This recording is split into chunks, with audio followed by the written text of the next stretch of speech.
আমি সেই সকল প্রশাসনের সেই সকল বন্ধুদের নির্যাতন করছে।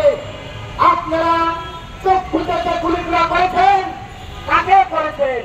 আপনার সন্তান, আপনার ভাই, আপনার বোনের ভুলে আপনারা বুকে খুলে বিদ্ধ করেছেন।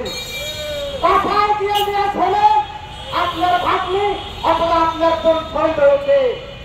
কেউ সর্বত্রা আমরা কোন কিছুর বিনিময় রাস্তাতে নামি নাই। শুধু ভেবেছিলাম কোথা বৈষম্য বিরোধী আন্দোলনে মানুষের ন্যায্য অধিকারের পক্ষে। তাই আসেন আমরা জুলাই যোদ্ধারা কেমন আছে। আমি যখন প্রাথমিক সামনে যখন গুলিবিদ্ধ হই, আমি যখন মোটর সাইকেল নিয়ে বেরিয়ে পড়ে তখন পুলিশ এবং ছাত্রলীগ কর্তৃক আমাকে ঘরে দিয়ে মৃত্যু ভেবে ঘরে ফেলে চলে যায়। তখন স্থানীয় দোকানদারে আমাকে ঘুরে হসপিটালে ভর্তি করে। আমরা চাই এই জুলাই সরকার পরিবার আমরা কেমন আছি আপনাকে জানাতে চাই। আমরা দেশবাসীকে জানাতে চাই আমাদের যে সকল জুলাই আন্দোলনে শহীদ হয়েছে তাদের রুহে রাস্তার বাকিরা কান্না করছে।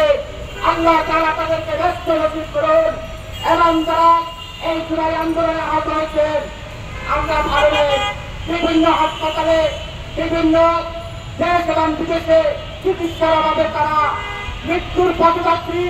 আমরা এখানে এসেছি, আমরা এই 36 জুলাইয়ে যে সকল ছাত্র জনতা জীবন দিয়েছি, আমরা একটি অন্তর্বর্তীকালীন সরকার পেয়েছি।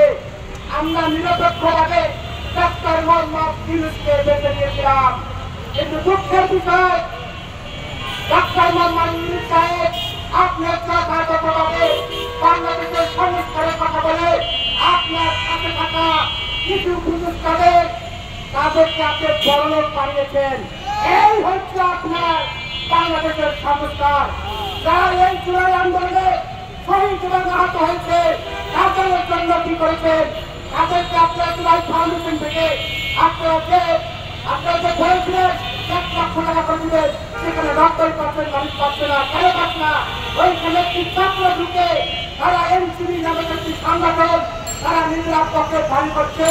আমরা সাধারণ জনতা রিক্সাওয়ালা শ্রমিক খুশি এবং অপরাধ জনতা তারা জীবন এবং আহত হয়েছে, তারা আমরা বৈষম্য শিকার হয়েছি। আজকে বৈষম্য শিকারের কারণে আবার আপনাদের সামনে আমরা হাজির হয়েছি আমাদের মনের ব্যথা বলার জন্য।